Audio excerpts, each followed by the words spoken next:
Before we get into our regular business, I want to invite our guests. We have a couple of different guests with us today. First, the State District 4 Office, Transportation Cabinet, to present the rural secondary program to the Fiscal Court. We have Patty with us from District and her entourage. Yes, please. Oh, we got you first on the agenda. All right, thank you. I think I gave you a few handouts.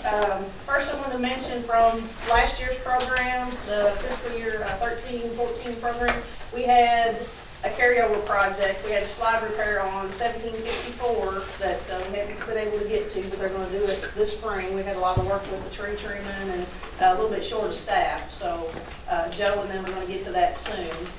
Before I go any further, just want to mention we've got Gene Filiatcher, staff engineer at our Bardstown office. Chad Filiatcher is the engineer supervisor, also out of the Bardstown office, covers Nelson and LaRue and Washington counties. And then Josh is branch manager, Josh Hornbeck, out of our district office, but he covers half of our district, all the maintenance and construction projects. So, but I want to thank you all again, letting us come and present for the upcoming fiscal year 2014-2015 rural secondary program. I passed out a couple handouts there. The first thing I always have to do is go over where the funding comes from for this program. So that one page there just shows the 5 different areas that the funding is broken up into. Based on 22.2% of motor fuels tax receipts, and then the funds are allocated to 120 counties based on this 5-point formula. 1/5 being equally among all counties, 1/5 based on rural population, 1/5 based on road miles, and 2/5 based on land area. And once money is given to a county, it cannot be transferred to any other county. Any other questions? Any questions about that? Just for the audience here, those who are not familiar with the program, these are what they call rural secondary state roads. These roads will have a number assigned to them instead of a name. Now, some of them will also have both. Right. Just because of past history. A lot of times those were county roads before they were state roads. And that name has stuck with them. For instance, Old Nazareth Road, Bellwood Road. They all have a number assigned. You'll see a number in a circle assigned to them. So make sure those are in the audience. Yeah, and I'm not from Nelson County, so I don't know the local names. I know a few of them, but I don't know very many of them. So I will be speaking in road numbers. You only know where the troubles that we've called you to help us with. Well, yeah, we narrow it down. We always work together. That'd be the first question I ask is, what state road is that? But, Yeah. but no, thank you for that. I'll go ahead and go over the spreadsheet. We've got a spreadsheet, and then on the second page there is the map showing the location of 3 resurfacing projects we're going to recommend for this year. First of all, in the state rural secondary miles in Nelson County, just a little over 140 miles. The first priority for utilizing this rural secondary funding is always the routine maintenance and traffic. So that's so our maintenance crew here in Nelson County, Joe Lamar and all his staff can take care of these roadways, be it potholes, snow and ice. We spend a lot of money on snow and ice this time of year, that kind of thing. We estimate that cost for the upcoming fiscal year $731,800. The second priority is the same for all 120 counties, and that's a set county judge executive expense at $3,862. And then we've got those 3 resurfacing projects I mentioned. The first one's on Kentucky 247, beginning at the intersection of Kentucky 84, extending up to .841 miles south of Big Lick Hollow Road. So the total distance of 2.5 miles. Estimated cost $176,000. The second resurfacing project's on Kentucky 509, beginning at the intersection of Kentucky 245, extending up to the intersection of US 31E, distance of just over 4.5 miles. Estimated cost $335,000. And then the third resurfacing project we're recommending this year is on Kentucky 162, beginning at Irish Ridge Road, extending up the intersection of Kentucky 48, distance of 4.847 miles. Estimated cost $340,000. In the bottom right-hand corner, you can see our total estimated cost is $1,586,662. Does anybody have any questions about the 3 resurfacing projects we're recommending this year? Other than comment, I will find out Thursday about any flex funds. At our judges meeting in Lexington. Our first couple of years, they were able to allow the fiscal court to flex 20%. Last year it was 15% based on the need that we have. the need that you have. Yeah. But, and I'm not too sure that the state is, I have not heard anything from my sources in Frankfurt that they're going to flex anything this year. Have you guys heard anything? Well, the estimated funding that we'd seen had it broken out, but of course that's Commissioner Pasley, and then they'll make that final decision, yeah. And we just go by the number. Their booth will be the first stop there. Yes, yeah, we always everybody piles into there first. We looked at this, the $1.5 million, so we know what to recommend about how much, and after that we leave it up to them. Yeah.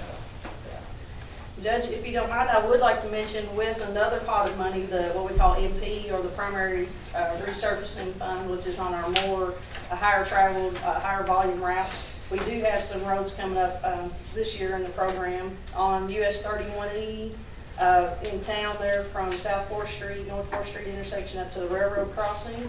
That one is going to be done this year, as well as... You mean 4th Street or 5th Street? On 31E, actually, from those intersections, right there at 4th, 5th, where they come in, up to the railroad. Oh, yeah, okay. Mm-hmm. Oh, that little section. Yeah, and then also on 31E, beyond Nazareth Drive up to near 509, I think you and I. Yeah, we already talked about it. Basically, it's what we call Louisville Road from Nazareth development out to Cox's Creek. We'll get resurfacing this year. So it's going to be several years for that big project. Yes. And then also on 48 from Simpson Creek Bridge up to the intersection of US 62 and 55. It's a little over 2 miles there. So. And then there's a section in Boston from the railroad tracks back to the school that wasn't finished last year. On the MP list? It was on one list. When I talked about it. From the Boston school. Yes, we did have some carryovers, didn't we, for resurfacing last year? I did an estimate on 62 from, This was 62. yeah, all the way from. Yeah, I remember us discussing. Check on that. No, I think I already let Vernon know at your. From Bellwood Road all the way back to, Basically, where the new school is back to the railroad tracks. no, I think it was Bellwood Road on Barstow. That's where they stopped last night. Wherever they stop. Okay. Just check. Would you mind checking on From it? 52, I did an estimate from 52 in Boston, all the way to Bellwood, near into Bellwood. Oh, you're right. I'm sorry. I've overlooked that. That's number 33 on our list too. Yes, from 52, yes. Vernon excited now. Back Yes. to Bellwood on. Yes. You're right. I just I knew overlooked it. I'd got the communication Yes, before. my bad. That was my bad. Yeah, we've got all 11 counties I gotta in here remember together. that. Yeah, I'm glad you'd already asked. Yes, that is correct. Yes, thank you. Any You other guys questions? okay with this list? Or else? I'm a little slighted, but yeah. Once again, I didn't give my little spiel. I have no idea what the magisterial districts are. Yeah, right. I really don't. I can look up there, but I don't have that map. You can just give him last year's list and see if he fits. Oh. Yeah. See, you all remember. I don't remember from here. Yeah, we remember pretty hard. Got a motion on the floor from Magistrate Ice to approve. There's a second. Second. Discussion. No. All approved, say aye. Disapprove. The motion will carry. Thank you. Back on 31 Louisville Road. Yes. We've had some of those bumps that you grinded out several years ago. That's the section that's going to get resurfaced. Right, but they need to be ground out before they pave, maybe look at them. Okay. Because there are a bunch of joints there and they're pretty big bumps all the way up to where, it worked well, what you did. Doesn't work very long. Just doesn't work very long.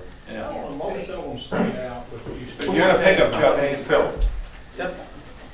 We, different times, have been promised and promised and promised and promised and promised. By who? Y'all, Y'all. y'all, All of the us. state, Oh, the state boys, I think, hey, You don't I believe put one of them out he's there. been over there too, in Fairfield. Okay. That green over there, people keep running off over there and tearing their vehicle up and, What road? right there in Fairfield, right there at the grocery store. 148. That's what, okay. You know what I'm talking about, don't you? Yes. Yeah, okay. And it's never been fixed yet.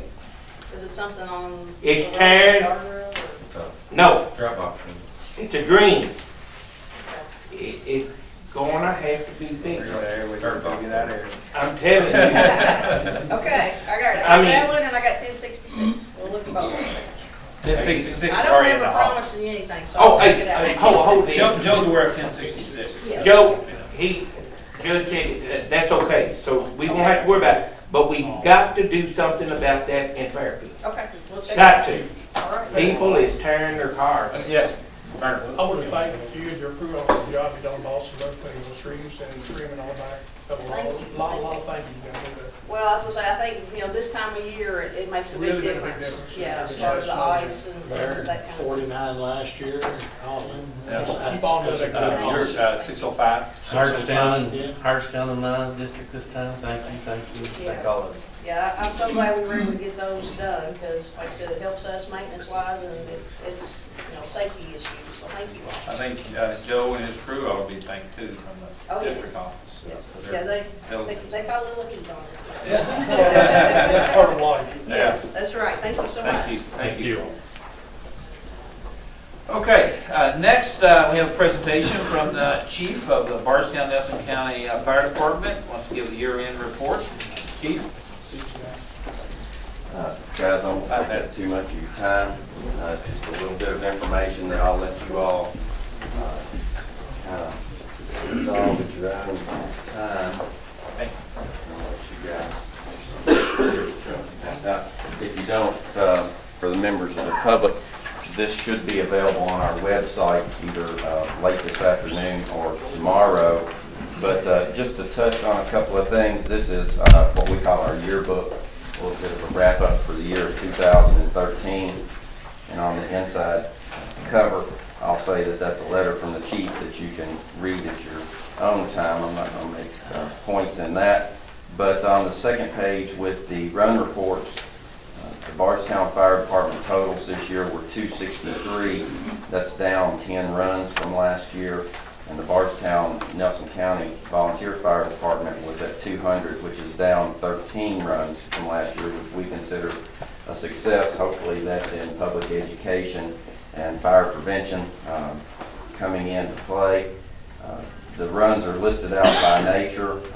Alarm activations, no fire, are always a high rate, a little bit more so in the city, but all the fire protection systems that industries and things have, but not an outrageous amount. Authorized control burning, you see, is just the opposite in the Bardstown Nelson County Volunteer Fire Department's area, is a little bit higher, and we ask that the citizens call in to the dispatch center and just allow people for authorized control burnings, burns that are legal in the county during the times that are not set forth by the Division of Forestry. And if anybody has questions about that, they're welcome to call the fire department. Our main focus is to keep them out of trouble and to keep the fire runs as low as possible. So just call in and advise dispatch that you're having a burn. Sometimes can stop some of those runs, unnecessary runs. Extrications from vehicles, you see down there, the city had 8 and the Bardstown Nelson County Fire Department had 16. But just something to look at as a reference. On the third page on training hours, total training hours for 2013 were 4,098 hours. So that's a combined total of all the members of the department.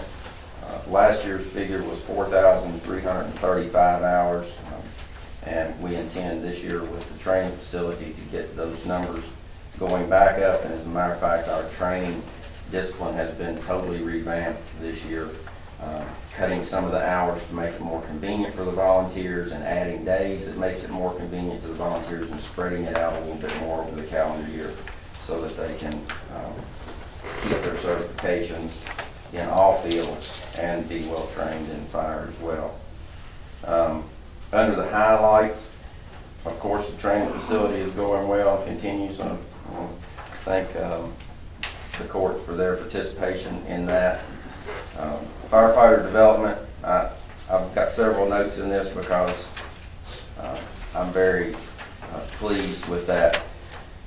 As the leadership, we encourage the membership just for involvement, to progress, to take their certification, their firefighting to the next level, whether they're paid, volunteer, part-time, or any of that. So a lot of those people either went and achieved firefighter 1 and 2 certification, which is a nationally accredited training, and by receiving that, they can go to Missouri, California, wherever it is, and they understand that they reached this national accreditation level. We also have individuals that receive their instructor certifications all the way to in-house certifications where they maybe became driver operator qualified, or just something to move them along in their career. So very, very pleased to see that. We had a special events committee was added on to the crusade committee just for community outreach programs, so that we can be out in the community and the community gets to know the fire department and what we do, and give that information so that they feel more comfortable with how their fire departments operate. Expansion and improvements. This is where we talk about some tough decisions being made. Respiratory protection program, that was a program that was implemented to protect all of our members. Yes, it does meet the intent of NFPA and OSHA, but it also meets the real intent of that we're protecting our members. And it was a tough step because when you start talking about physicals and training and showing your proficiency in wearing these breathing apparatus that we wear, it's tough because change is hard. You know, as we move along, that's affecting each individual. You know, can I make it? Is there something going to pop up? But they handled it well.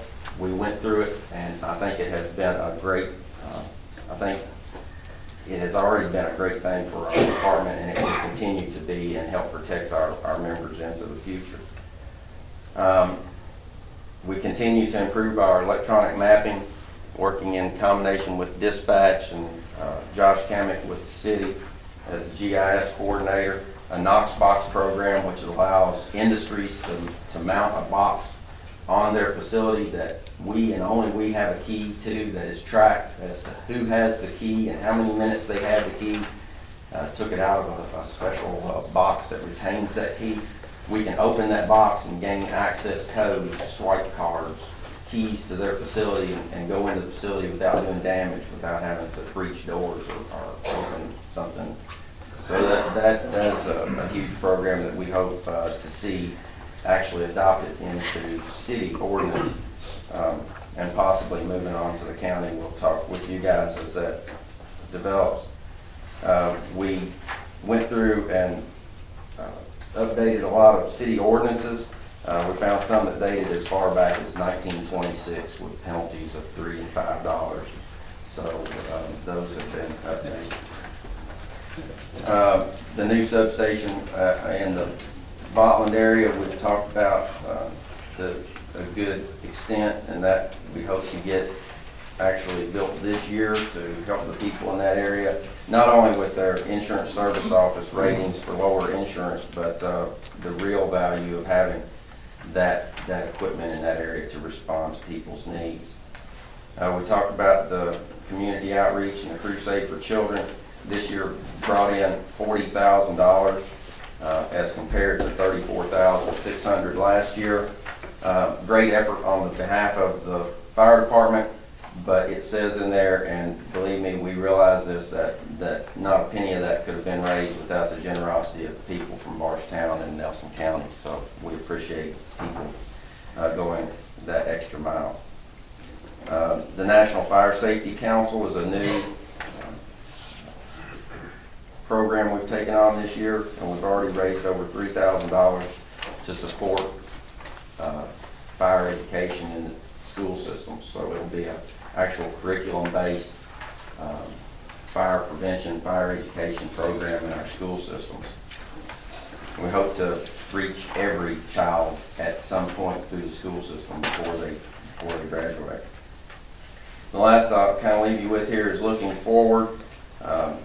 We're still working on the training facility to bring drivers training areas and live fire training areas to that facility. And we'll continue to grow and make a lot of changes. Again, we talked about the changes being hard, and the Bardstown Nelson County Volunteer Fire Department Board has changes that they are going to be working with. Some of those reach as far as the selection of the chief. The way it's been done in the past doesn't necessarily match up with the way the city does. If we continue to be this department, as you'll see in my little letter that I put in the front, we are really two different departments, but we work together so closely and seamlessly that we hope to keep it that way. So the selection of the chief through the corporation probably needs to be updated. And those are tough choices to make. The way some of the funding is done, those are all things. The contract with the city, although we work that out, is upcoming again in the next year. So we'll see ways of improving that and changing. A lot of tough decisions, but you know, some of the sayings in the fire department are 100 years of tradition unimpeded by progress, and a lot of times what we like to see now is tradition maybe should be left where it should be, and that's in the past for the history books. So there'll be a lot of changes coming up. We'll try to keep you all abreast of what's going on as we move through it. On the back, I'm very proud this year we have the photos of all the individuals. I think there were 2 that we were unable to get, but you can put a face with the name now. I'm very proud of that. All of these members, whether they're paid or volunteer or part-time, whatever it is, they're all professional firefighters, and my thanks go to them for everything that they do daily for this community. So, any other questions? No, but thank you. I appreciate your all's Thank time. you for everything you do. Thank you very much. Thank you.